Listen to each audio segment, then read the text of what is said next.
Assalamualaikum warahmatullahi wabarakatuh.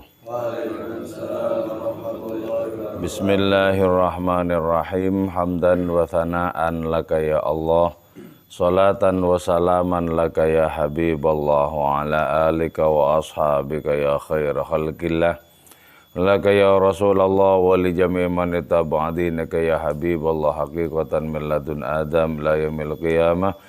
Wa nakhusu khususan minhum ila hadrat Syekh Muhyiddin Ibn Arabi qaddasallahu sirrahu radhiyallahu lana wa lahumul Fatiha. A'udzu billahi minasy syaithanir rajim. Bismillahirrahmanirrahim.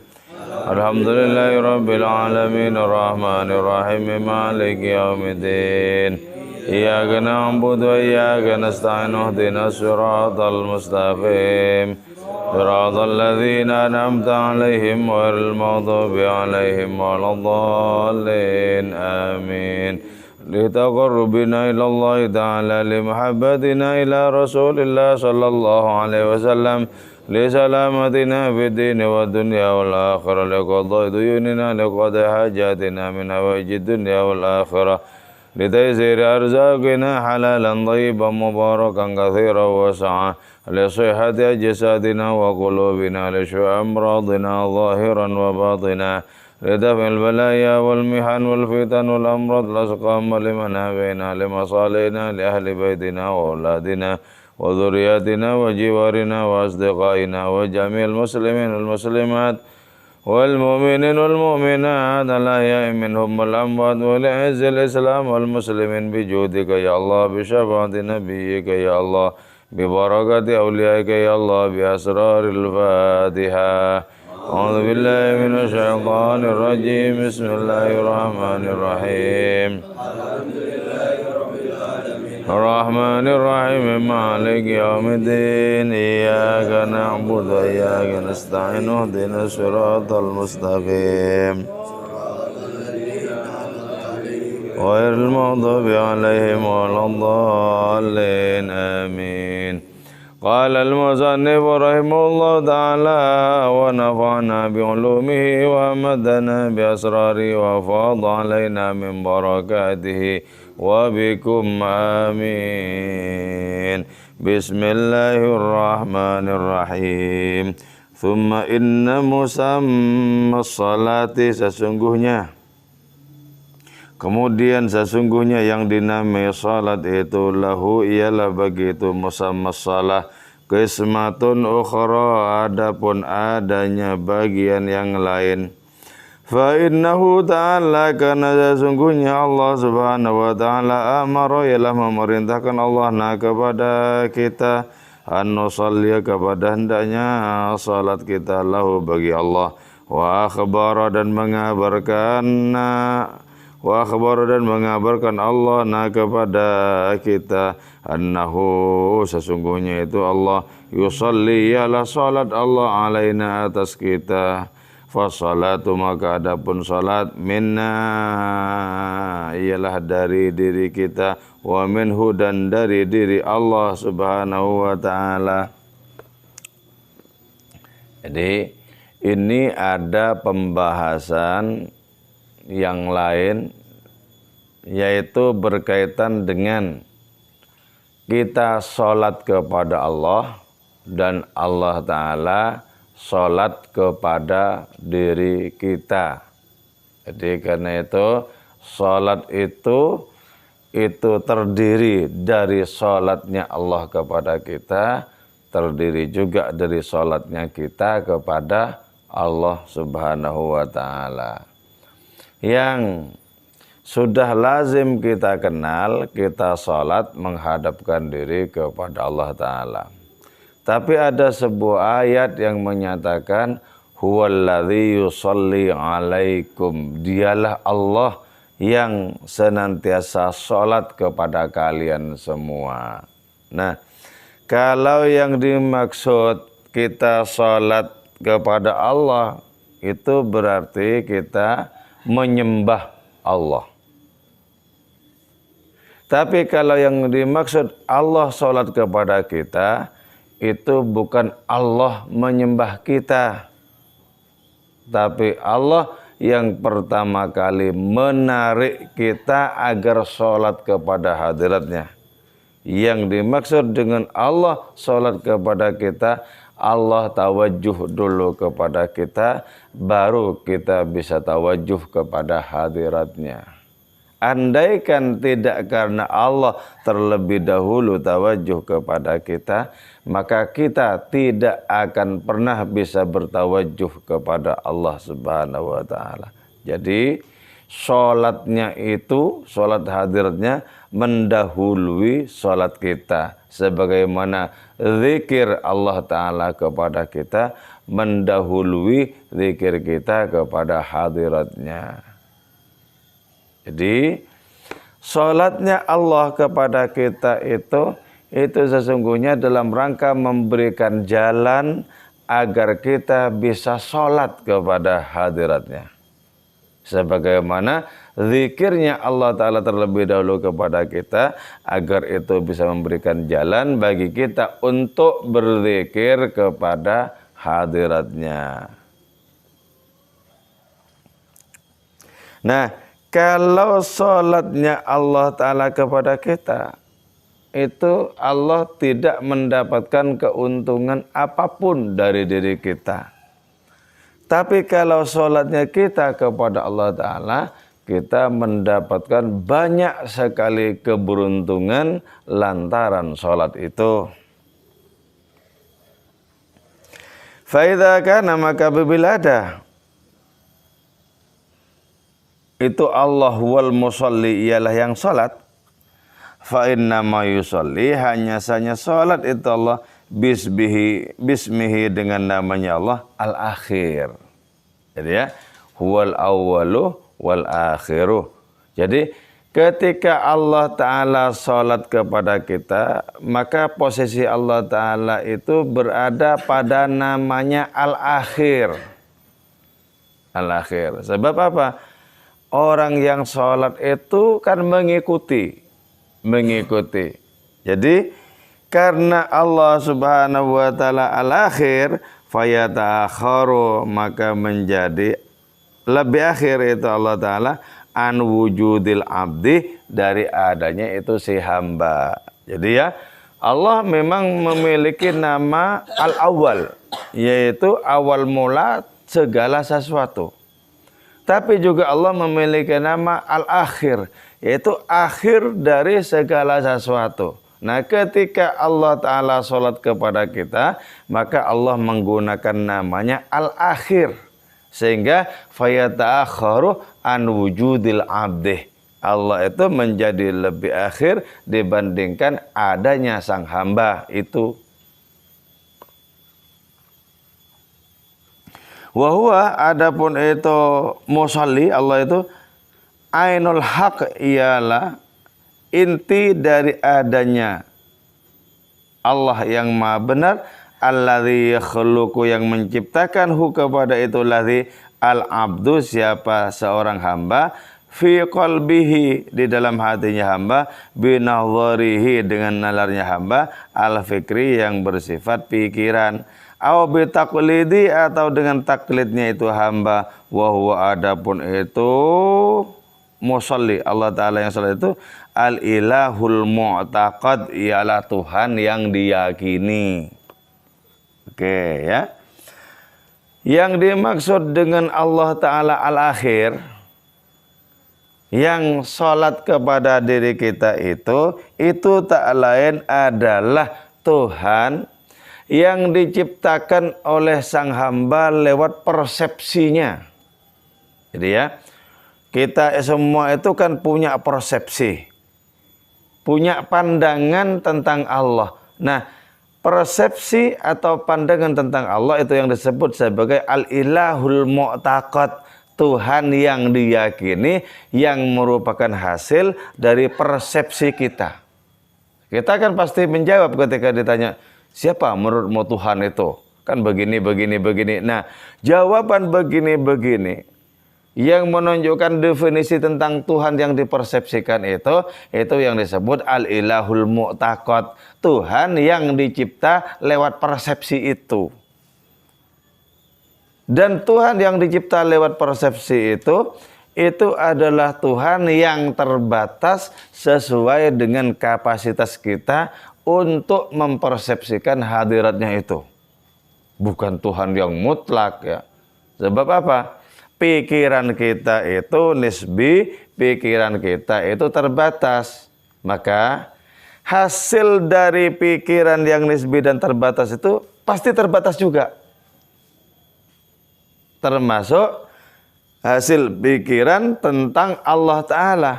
Karena pikirannya terbatas, maka bayang-bayang yang dipersepsikan itu, yaitu Allah Ta'ala, pasti terbatas juga. Jadi bagaimana mungkin yang nisbi, yang terbatas itu bisa menampung yang mutlak? Tidak mungkin. Tidak mungkin. Jangankan tentang Allah kok. Tentang sesama kita itu pasti terjadi reduksi, terjadi penyempitan makna. Misalnya khosiin yang dibayangkan oleh teman-temannya itu bukan khosiin yang asli, yang utuh, bukan. Tapi hasil dari adanya persepsi atau bayang-bayang itu sendiri. Nah, demikian pula dengan Tuhan. Tuhan itu mutlak, karena mutlak maka tidak bisa didefinisikan. Sebab definisi itu membatasi. Definisi itu membatasi. Nah, karena Tuhan itu mutlak, maka yang bisa dipahami oleh manusia adalah Tuhan yang bisa dipersepsi. Tuhan yang dibatasi oleh pengertian dan pemahaman. Itu Tuhan. Jadi ya, menyembah Tuhan yang mana? Yang mutlak. Iya, yang mutlak menurut pikiranmu yang tidak mutlak. Ya pasti juga tidak mutlak. Tidak mutlak ya. Jadi karena itu ada konsepsi tanzih dan tasbih. Tanzih itu kemahasucian Allah Ta'ala yang tidak seperti yang dibayangkan. Yang tidak seperti yang dipersepsikan. Yang maha suci dari atribut yang setengah-setengah. Maha suci.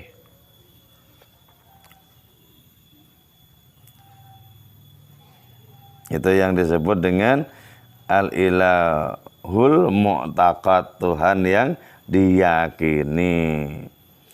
Wa yatanawwa'u, dan menjadi bermacam-macam itu persepsi tentang Tuhan. Bihasa bima, sesuai dengan ketentuan sesuatu, qama yang tegak atau menempati itu bidzalikal mahalli, dengan adanya tempat itu, minal isti'dad, dari adanya kesiapan. Nah, karena Tuhan yang dipersepsi itu bukan Tuhan yang mutlak. Sebab yang mutlak itu tidak bisa dibicarakan. Ketika sudah dibicarakan, itu menjadi nisbi, menjadi terbatas. Ketika sudah dibicarakan itu. Nah, Tuhan yang sesuai dengan kapasitas manusia untuk mempersepsinya itu menjadi bermacam-macam. Sebab di pikiran kita, di pikiran kalian masing-masing itu pasti tidak sama Tuhan itu. Tidak sama. Sesuai dengan hasil persepsi masing-masing. Sesuai dengan pengalaman rohani masing-masing. Itu tidak sama. Jadi sesuai dengan apa? Dengan isti'dadnya, dengan kesiapan orang itu mempersepsikan Tuhan. Memandang Tuhan sesuai dengan kemampuannya masing-masing.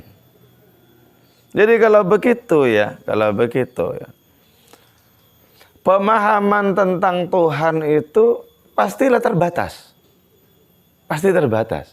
Dan bagaimana tidak terbatas? Sarana untuk memahaminya, yaitu akal, terbatas kok. Nah, hasil dari persepsi yang terbatas, pastilah terbatas. Jadi, apakah kita menyembah Tuhan yang mutlak? Iya, Tuhan yang mutlak. Tapi yang sudah kita persepsi dengan keterbatasan diri kita. Jadi ya, Allah itu dengan demikian, dengan kemutlakannya, tak mungkin untuk sepenuhnya bisa dipahami. Karena tak mungkin sepenuhnya bisa dipahami, maka tidak mungkin kita menyembah Allah sebagaimana seharusnya Allah disembah. Gak mungkin. Ma qadarullah haqqa qadrih. Jadi mereka itu tidak bisa menakar Allah Ta'ala sesuai dengan semestinya. Allah Ta'ala itu memahami dirinya sendiri, tidak mungkin. Karena itu kemudian turunannya adalah ma'arafnahu haqqa ma'rifatih. Jangan tok. Kami tidak bisa mengenal Allah sebagaimana semestinya Allah dikenal. Karena itu Nabi kita kemudian dengan tegas menyatakan, la uhsi sana'an alaik anta kama asnaita ala nafsik.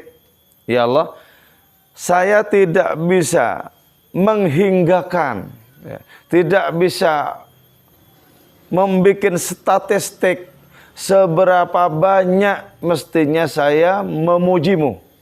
Saya tidak bisa memujimu sebagaimana semestinya engkau dipuji. Anta kama asnaita ala nafsi. Engkau adalah sebagaimana yang engkau puji bagi dirimu sendiri. Jadi ukuran rohani kelas laksasa, kelasnya Kanjeng Rasul Muhammad SAW itu tetap merasa takluk untuk betul-betul bisa memuji beliau. Gak bisa. Kenapa? Karena masih masuk dalam rangkaian yang nisbi. Masuk dalam rangkaian makhluk. Dan karena makhluk terbatas. Dan karena makhluk terbatas, maka pujiannya kepada Allah Ta'ala terbatas juga.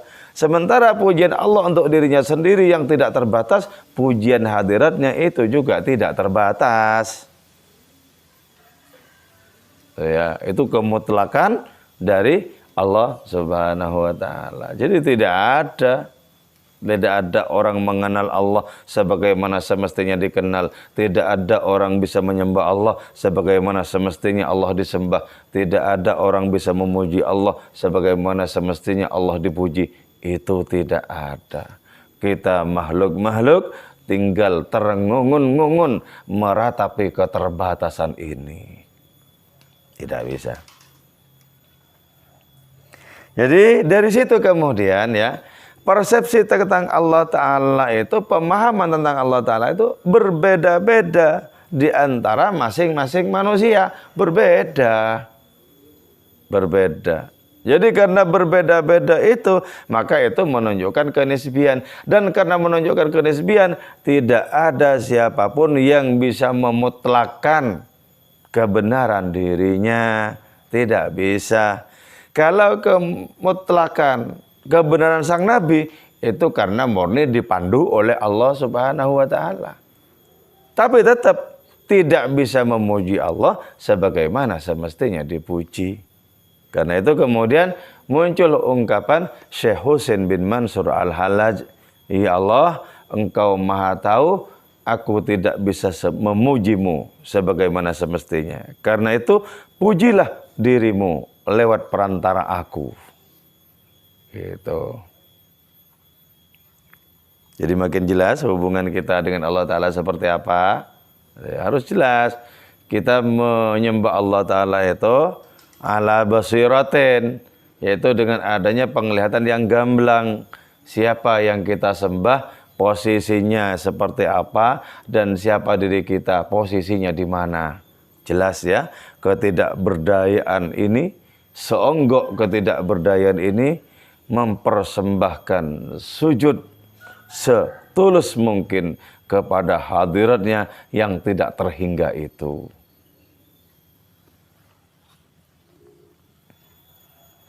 Kama qala, sebagaimana menyatakan Al-Junaid, siapa Syekh Abdul Qasim Al-Junaid Al-Baghdadi, hina su'ila, ketika ditanya itu Al-Junaid anil ma'rifati, tentang adanya ma'rifat billahi kepada Allah, wal ma'arif, dan berbagai macam ma'rifat.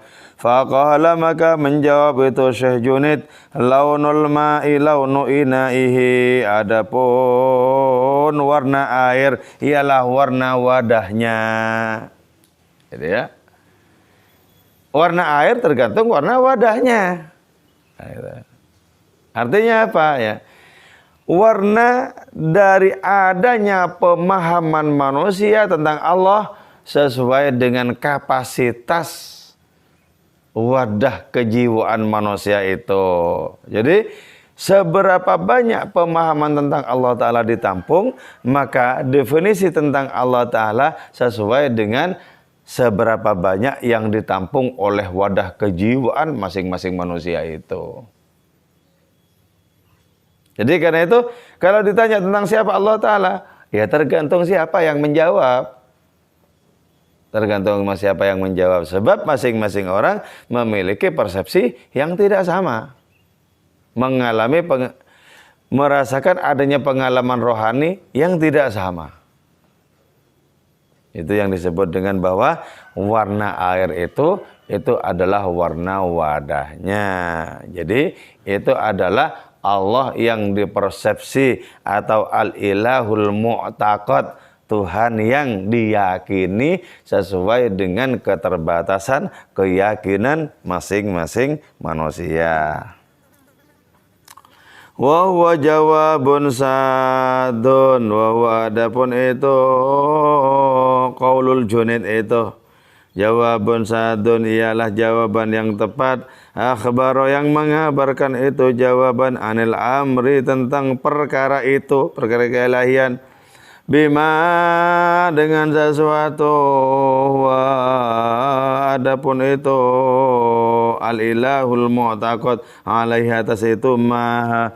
Itu berarti jawaban Syekh Junid jawaban yang benar, yang mengabarkan tentang adanya prestasi dari masing-masing orang mempersepsikan Allah Ta'ala. Jawaban yang benar. Jadi jawaban yang menunjuk kepada subjektivitas, yang menunjuk kepada kedirian masing-masing orang yang telah mempersepsikan Allah Subhanahu wa Ta'ala itu. Jadi dengan seperti ini kita gamblang, kita menyembah Tuhan yang kita persepsikan. Iya, memang tujuannya adalah Tuhan yang mutlak, yang tak dibatasi oleh definisi dan keterangan apapun. Iya, kita menyembah Allah yang mutlak. Tapi Allah yang mutlak itu ketika kita sudah memahaminya, maka menjadi Allah yang nisbi, sesuai dengan kenisbian masing-masing pikiran kita. Jadi enggak benar, aku menyembah Allah yang mutlak. Iya, tapi pasti berdasarkan adanya pemahaman tentang Allah dalam pikiranmu. Dan itu berarti pikiranmu nisbi. Ngerti ya artinya nisbi dan mutlak ya? Mutlak itu tak terhingga, nisbi itu terbatas. Nisbi. Fahadha huwallahu alladhi yusalli alaina. Fahadha maka adapun ini huwallah ialah Allah alladhi yusalli yang salat itu Allah alaina terhadap diri kita. Loh kalau Allah Ta'ala yang mutlak, ghaniyun anil alamin, Allah Ta'ala itu tidak membutuhkan apapun. Tidak membutuhkan apapun, tidak butuh bersentuhan dengan apapun. Jadi ghaniyun anil alamin, Allah itu maha cukup, tidak butuh terhadap apapun dari seluruh anasir alam raya. Wa idza shallaina, dan apabila telah salat kita, nahnu kita, kana adalana bagi diri kita al ismul akhir, apa nama kita al akhir. Fakunna fihi maka ada kita fi dalam itu ismul akhir, kama dzakarna sebagaimana suatu dzakarna yang telah menyebutkan aku kepada itu ma fi haliman lahu hadzal ismu, fi haliman dalam kondisi itu Tuhan lahu ialah bagi itu man hadzal ismu, apa hadzal ismu adapun nama ini. fanakunu indahu bihasabi halina, fanakunu maka ada itu kita indahu di sisi Allah bihasabi halina sesuai dengan keterbatasan diri kita. Fala yanzuru ilaina illa bi surati ma, fala yanzuru maka tidak memandang itu Allah ilaina kepada diri kita illa bi surati ma kecuali dengan rupa suatu jina yang datang kita kepada itu Allah biha dengan itu surah. Fa innal musalli karena sesungguhnya orang yang salat itu wal mutaakhir ialah orang yang lebih akhir, anis sabik dari yang mendalui, fil halba di medan pacuan kuda. Jadi ya, sementara kalau kita sholat kepada Allah Ta'ala, maka jelas nama kita al-akhir. Karena kita ini memiliki wujud yang hanya merupakan efek dari wujudnya Allah Subhanahu wa Ta'ala. Efek, dan efek itu tak mungkin berada di depan, pasti di akhir. Jadi ketika kita bersembah sujud dengan perantara salat kepada Allah, maka diri kitalah yang sedang mengenakan pakaian al-akhir itu. Maka kita di sisi Allah Subhanahu wa Ta'ala ketika sholat adalah sesuai dengan kapasitas dan kondisi rohani diri kita. Jadi kita yang dipandang oleh Allah yang kita sembah itu, kita sholat. Kita dipandang oleh Allah Subhanahu wa Ta'ala yang kita sembah itu persis sesuai dengan rupa rohani yang kita bawa kepada hadiratnya ketika kita sholat.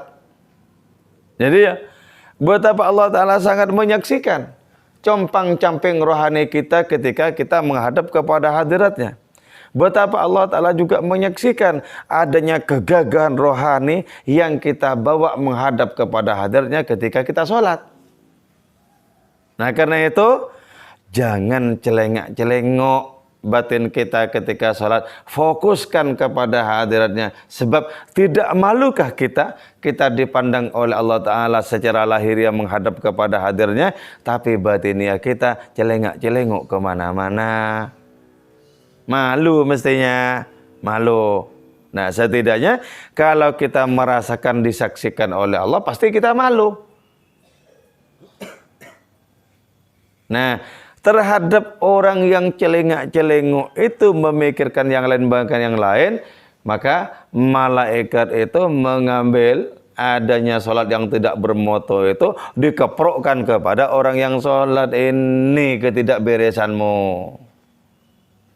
dikeprokkan. Jadi karena itu kemudian sholat bertahun-tahun tidak kunjung mendapatkan pencerahan. Kenapa? Celengak-celengok kemana-mana, tidak kunjung mendapatkan pencerahan. Mestinya kalau fokus kita bagus kepada hadiratnya, maka kita sholat itu melahirkan adanya pencerahan. Pikiran kita cerah, jiwa kita cerah, perasaan kita cerah, bahkan jasad kita menjadi cerah karenanya.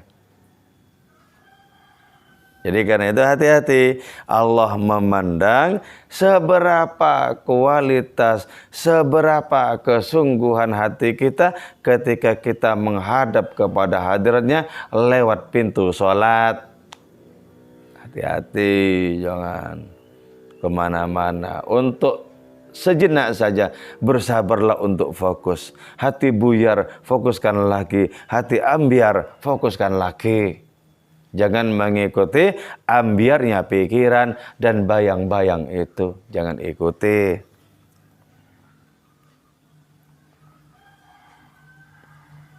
Wa qawluhu ta'ala kullun qad alima salatahu wa tasbihah.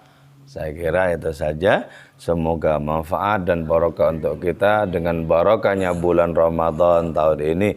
Wal afa minkum. Wassalamualaikum warahmatullahi wabarakatuh. Maulaya salli wa sallim daiman abada ala habibika khair